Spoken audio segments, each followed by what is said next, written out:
Olá amigos, paz a todos, bem-vindos a mais um vídeo no canal Estado Direto. Antes de dar início, como você já sabe, faça a tua inscrição no canal, ative o sininho, comente o vídeo, deixe o seu like e compartilhe o vídeo para que a gente possa alcançar aí o maior número de pessoas, que essa é a intenção, levar a informação para o maior número de pessoas. Eu estou alguns dias sem conseguir postar vídeos. Eu tentei postar vídeos a semana passada. A primeira vez eu não consegui, o YouTube bloqueou porque havia uma questão de direitos autorais no vídeo. E posteriormente eu consegui ajustar e consegui publicar, mas só que em questão de segundos o vídeo foi removido pela plataforma porque continha um conteúdo que o YouTube não aprova, que fala a respeito da questão das vacinas, que fala a respeito da questão da indústria farmacêutica. Mas se você tiver interesse em assistir, você ainda não assistiu, ele está disponível no Facebook. Eu vou deixar o link aqui para que você possa ir lá assistir, beleza? O assunto de hoje nós vamos estar falando aí sobre a CPI da Covid-19, a CPI do Covidão, que é o assunto aí que está em alta nas redes sociais, assim também como na mídia tradicional, em todos os telejornais. E aí não tem como a gente não falar desse assunto, mas antes que a gente toque no assunto, vou compartilhar uma palavra que está em Salmo 10, versículo 2, e ele vem bem de encontro ao que está acontecendo. A palavra diz: os ímpios na sua arrogância perseguem furiosamente o pobre. Sejam apanhados nas suas ciladas que maquinaram. Eu acredito que essa palavra ela tem tudo a ver com aquilo que está sendo vivido nos dias de hoje em nosso país. Nós vemos aí a forma como tudo se deu com a questão da pandemia, com a utilização da crise sanitária, com medidas aí que foram usadas de formas autoritárias, os fechamentos dos comércios nas cidades, a perca de inúmeros pontos de serviço, de emprego, prejudicando toda a economia em vários setores, e também como foi feito a questão aí da administração da verba com relação à aplicação dela na saúde, o que não aconteceu, e nós tivemos aí inúmeras perdas de vidas devido à ingestão de prefeitos e governadores em municípios e estados. E é justamente isso que nós vemos aí, que essa CPI tenta aí passar uma cortina por cima disso, querendo responsabilizar apenas o governo federal. Mas eu creio que essa maquinação que eles estão fazendo vai servir para que eles mesmos venham estar aí caindo nas suas próprias ciladas, nas suas próprias armadilhas, beleza? Bem, se você estiver assistindo um vídeo aí pelo Facebook, pelo Instagram ou pelo Twitter, você possa assistir o conteúdo completo do vídeo no YouTube através do link que eu vou estar deixando disponível, ok? Então logo após a vinheta a gente volta aí com os comentários. Valeu!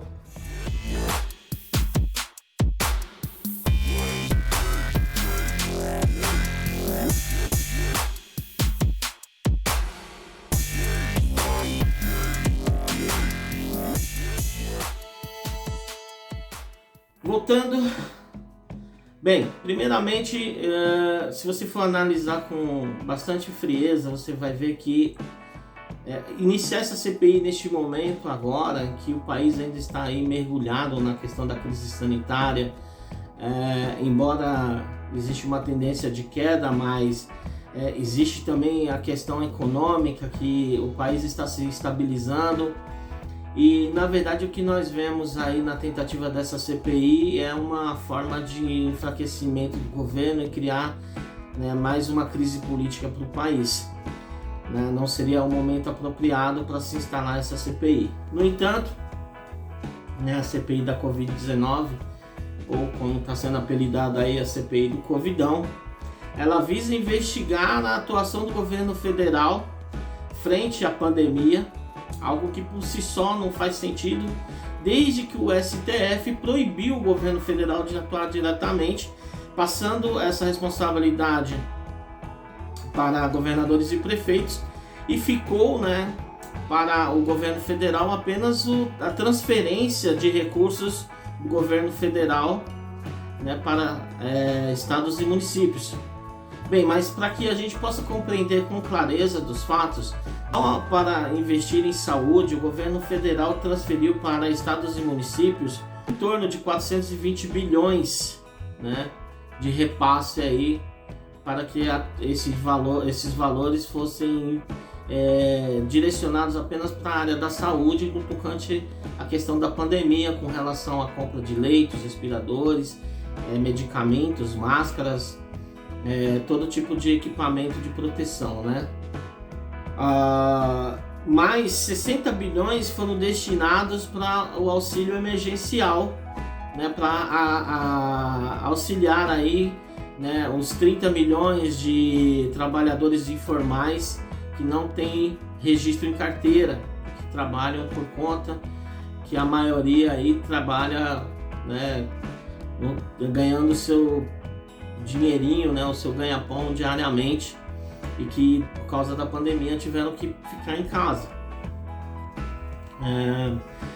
E aí a primeira pergunta que deve ser feita, né, honestamente, o que o prefeito da tua cidade, o que o governador do teu estado fez, né, com relação a auxílio, a ajuda, né, às famílias, com ajuda àquelas pessoas mais necessitadas? Nada.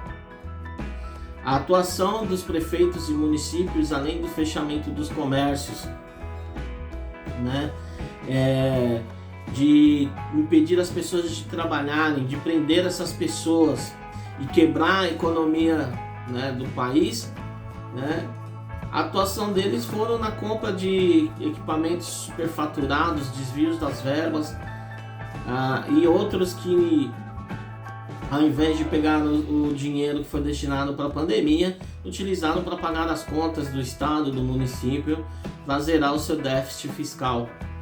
Com isso, né, nós tivemos aí o agravamento da crise sanitária, porque quando, né, as pessoas voltaram de final de festa, de final de ano, a doença, ela com certeza voltou mais forte.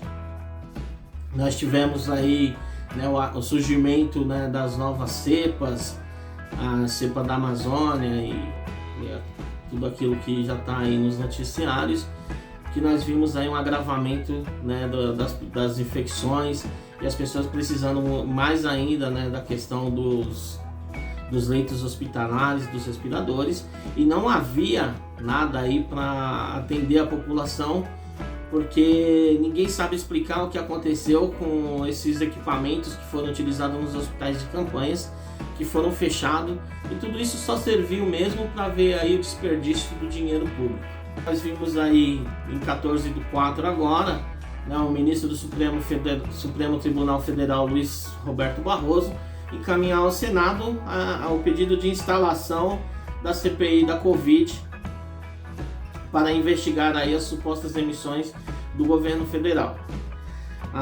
O presidente Bolsonaro, ele respondeu, né, de público, né, esse pedido do Barroso, né, de uma forma bem, né, à altura, colocando em xeque se ele teria moral aí para pedir também, né, que fosse colocado em plenário o processo de impeachment do Alexandre de Moraes, né, que teve aí o processo de impeachment que foi dado encaminhamento pelo senador Cajuru, né, e que teve aquele trabalho de colheita de 3 milhões de assinaturas de abaixo-assinado aí, que foi feito pelo jornalista Caio Coppola. Foi algo bem difundido aí, inclusive eu assinei o abaixo-assinado, porque de fato, né, o índice de rejeição aí dos ministros aí é muito grande, a sociedade já não suporta mais. E aí, diante, né, do que a gente tem visto, né, qual nome nós podemos dar para essa CPI? Né? Nós podemos chamar de o que a gente quiser, pode chamar de circo, pode chamar de teatro, pode chamar de uma peça, pode chamar de uma encenação, pode chamar de uma palhaçada, etc. Porque ela não faz o menor sentido, né? Quando a gente começa a analisar mais profundamente. Ela vai ser apenas aí um artifício aí para que os senadores, né, possam fazer uma encenação e a mídia, né, venha com toda a sua fúria, com toda a sua militância, né, para criar factoides aí, narrativas contra o presidente da República. O autor da CPI é o senador Randolfo Rodrigues, né, mais conhecido como senador DPVAT, está envolvido naquele escândalo da questão do DPVAT no estado do Amapá, né, o DPVAT aí, o seguro obrigatório que cobre aí a questão de acidentes de trânsito, e a gente sabe que existe uma grande máfia por trás, embora que o seguro em si ele é viável, né? Realmente pessoas quando sofrem acidente conseguem recorrer ao seguro, a indenização ela cumpre um propósito legal, né, de cobrir despesas médicas com medicamentos, né, o período que a pessoa ficou afastada e até a questão das lesões. Isso é interessante, mas o problema é que uma parte muito grande do seguro acaba indo para bolso aí de pessoas oportunistas, como é o caso do senador Randolph, né? E aí nós temos aí o presidente da CPI, que é o senador Omar Aziz, ex-governador do Amazonas, envolvido em escândalos de desvios de verba para a saúde de 260 milhões, só isso, 260 milhões de desvio, né, de verba da saúde, quando ele ainda era governador do município do estado do Amazonas. E o relator, né, suprassumo conhecido do povo brasileiro, senador Renan Calheiros, né, com mais de 15 processos de corrupção, sendo que já são 17 só no STF, entre eles de desvio dos fundos de pensão dos funcionários do Correio. Renan ainda tem um segundo agravante pelo fato de seu filho ser o governador do estado de Alagoas, né, que será investigado, e aí onde está a isenção, né, como que ele vai se manter isento na questão de julgar o processo do próprio filho, né, sendo que ele vai ter essas informações privilegiadas, como que ele vai atuar frente, né, a essa CPI. Então a gente vê aí, né, que se trata aí de uma grande marmelada, né, se for falar em português claro.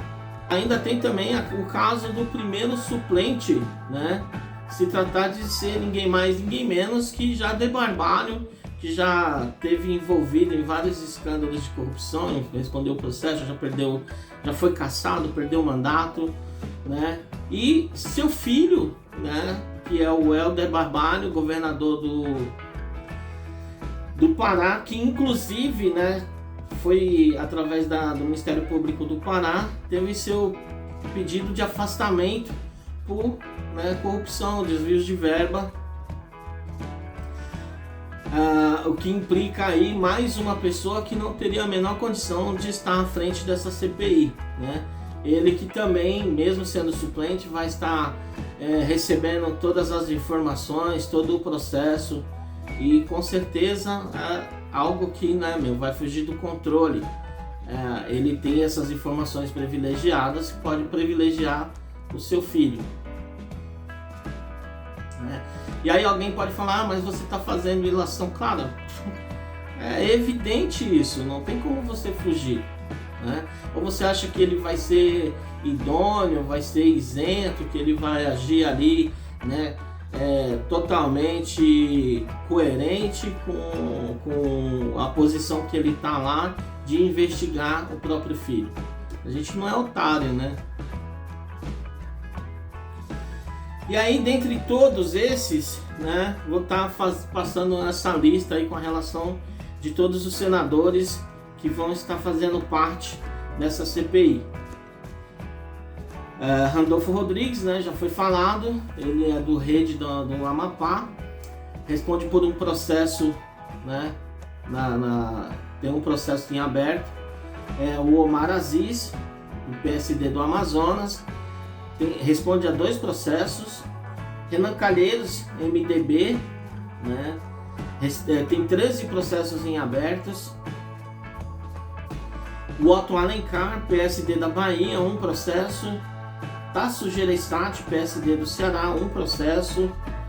Humberto Costa, PT do Pernambuco, 742 processos.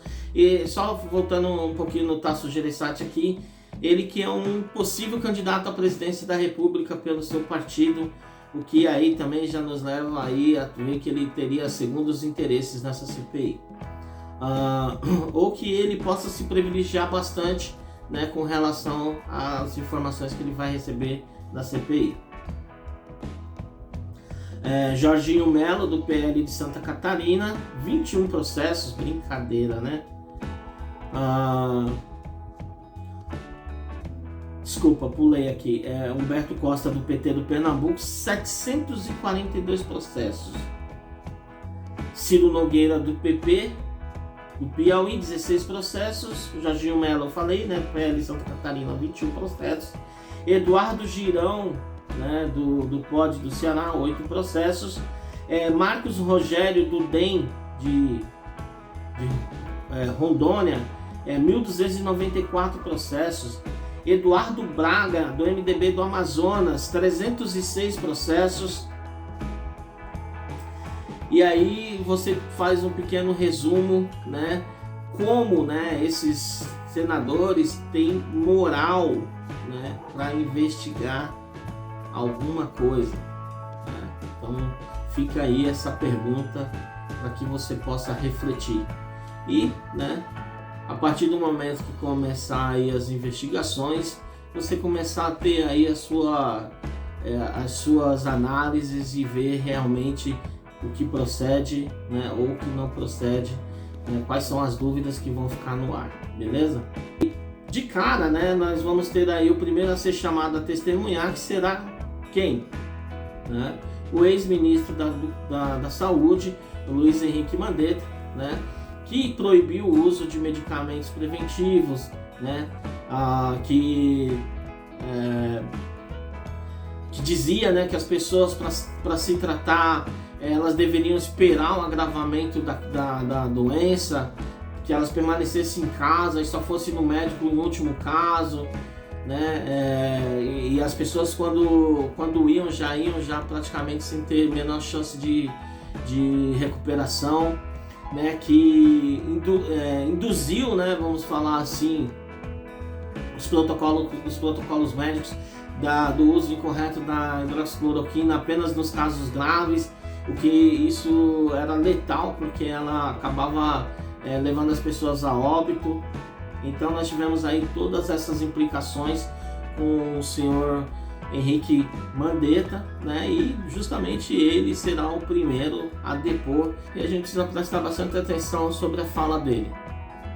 E mais, né, o propósito da CPI ela não está em procurar saber, né, dos desvios dos governadores e prefeitos, e sim, né, se houve omissão, né, do governo federal, deixando claro que, né, o presidente, no áudio do senador Cajuru, né, no áudio que ele deixou vazar, não se omite em ser investigado, né, de que o governo federal venha a ser investigado, mas que investigue principalmente os governadores e prefeitos que receberam, né, as verbas do governo federal e, né, aonde foi parar esse dinheiro que foi enviado para municípios e para os estados, né?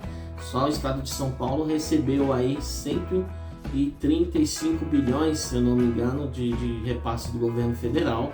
E São Paulo foi um dos estados que teve a maior crise, né, no período aí de janeiro até agora, metade de abril. E aí nós vemos que nada do que essa CPI está fazendo a não ser uma manobra política, né, travando, né, as pautas importantes e atraindo holofote para os senadores né, para a campanha de 2022, sabendo que o jornalismo militante vai estar atuando aí, distorcendo fatos, colocando evidências, supostas evidências, né, em erros e omissões do governo federal, criando aí narrativas e factoides aí para desmoralizar o presidente da República. Uma verdadeira armação política, né, como as CPI sempre terminam em pizza, será mais um período aí de desperdício do erário público com as audiências e, no entanto, teremos aí que aproveitar, sim, como na CPI das fake news, né, para desmascarar, né, senadores, governadores e prefeitos que se envolveram em vários esquemas de corrupção e que não usou o dinheiro para a pandemia e utilizaram aí para os fins que eu já comentei a respeito aí de pagamento de contas dos municípios e do estado. Nós tivemos aí, né, a complicação aí na crise sanitária, o que levou muitas pessoas a óbito, e isso sim é que deve ser apurado pela essa irresponsabilidade desses gestores. Caberia sim um processo de improbidade administrativa, e eu acredito que quando fizer essa investigação nós vamos ver realmente aí quem são genocidas, como a esquerda vem dizendo aí. Então fiquemos atentos, né, com tudo que vai estar acontecendo. Não se informe somente pela mídia tradicional, pelos jornais aí das grandes mídias. Acompanhe, né, os canais do YouTube, algumas indicações aí que eu tenho feito, né, Terça Livre, Pingo nos Is, o Brasil Paralelo, né, tem muita gente boa aí que você pode buscar informações. Valeu? Então era isso que eu queria trazer aí a respeito dessa CPI, que nós possamos, né, nos informar, lembrando sempre, né, que conhecimento liberta e informação é poder. Até o próximo vídeo. Fique na paz, Deus, pátria, família. Abraço a todos.